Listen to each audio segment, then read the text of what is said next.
रजनीश, इसी बीच एक अहम जानकारी अपने दर्शकों को दे दे। लालू के दोनों बेटे पीछे चल रहे हैं अपनी अपनी सीटों से।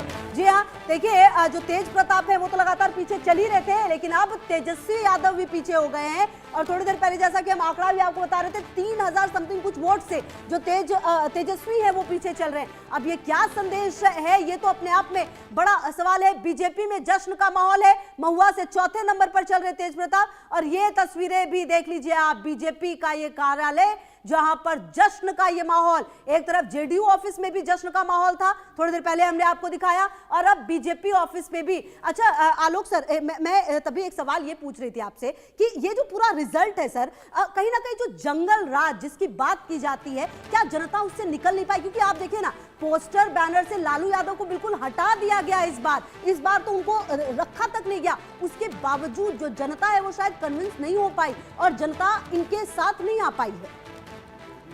आश्चर्य होगा, हाँ। 91 में हमने छापा था चारा कांड।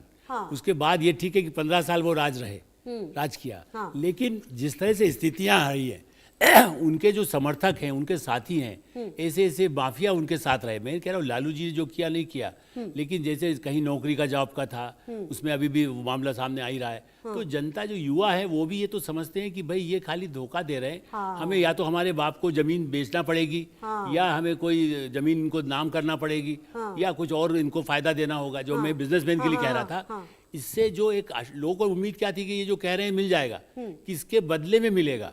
तो ये ठीक है कि हम भी उम्मीद करते थे कि हो सकता है कि लालू जी की वो छाया ना हो। आपने कहा ना पोस्टर से हटा दिया, लेकिन तेजस्वी जी का अपना काम हो सकता है, उनकी पार्टी में और लोग जो काम कर रहे हैं, हाँ। उनसे लोग डरते हैं, महिलाएं खास करके। महिलाओं में जो आतंक है, घर से बाहर निकलेंगे तो हमें कोई चेन छीन लेगा, हाँ। पता नहीं उठा कर ले जाएगा, हाँ। वो जो एक इम्प्रेशन है, हाँ, वो लड़कियों में, महिलाओं में खास करके, यदि युवतियां भी है तो उनमें भी रहा। इसका असर है जिससे कि ये बुरी तरह हार रहे। बिल्कुल, और ये दिख भी रहा नतीजों में। अच्छा राकेश जी, देखिए एक सवाल ग्राफिक्स के जरिए जरा बता दें अपने दर्शकों को। बड़ी खबर सामने आ रही है 180 कौन कितनी सीटों पर आगे बढ़त बनाए हुए। एनडीए की बात करते हैं 180 सीटों पर, और महागठबंधन देखिए, महागठबंधन एक समय ऐसा लग रहा था कि हो सकता है कांटे की टक्कर दे रहा हो तो बढ़त भी बना ले, लेकिन अभी तक तो रुझानों में ऐसा होता हुआ नजर नहीं आ रहा है।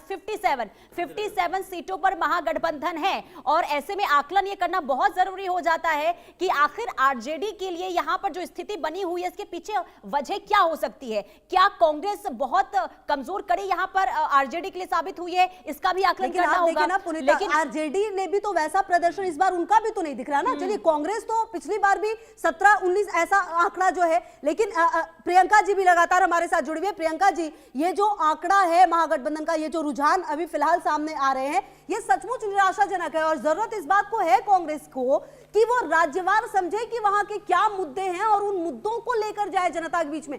ऐसा नहीं होगा कि आप वोट चोरी की बात लोकसभा चुनाव से आपने शुरू किया, हर राज्य में आप लेकर गए, लेकिन वो कहीं काम करता हुआ नजर नहीं आ रहा है। नहीं, प्रियंका जी से पहले ये पूछिए कि अभी भी इंतजार कर रही है क्या? वो क्योंकि उनका शुरुआत से यही कह रही थी कि मैं इंतजार कर रही हूँ, ये नंबर बदलेंगे तो इंतजार होगा ही जब तक ये नतीजों में तब्दील ना हो जाए। जी प्रियंका जी, जवाब दे अगर आप सुन पा रही हैं।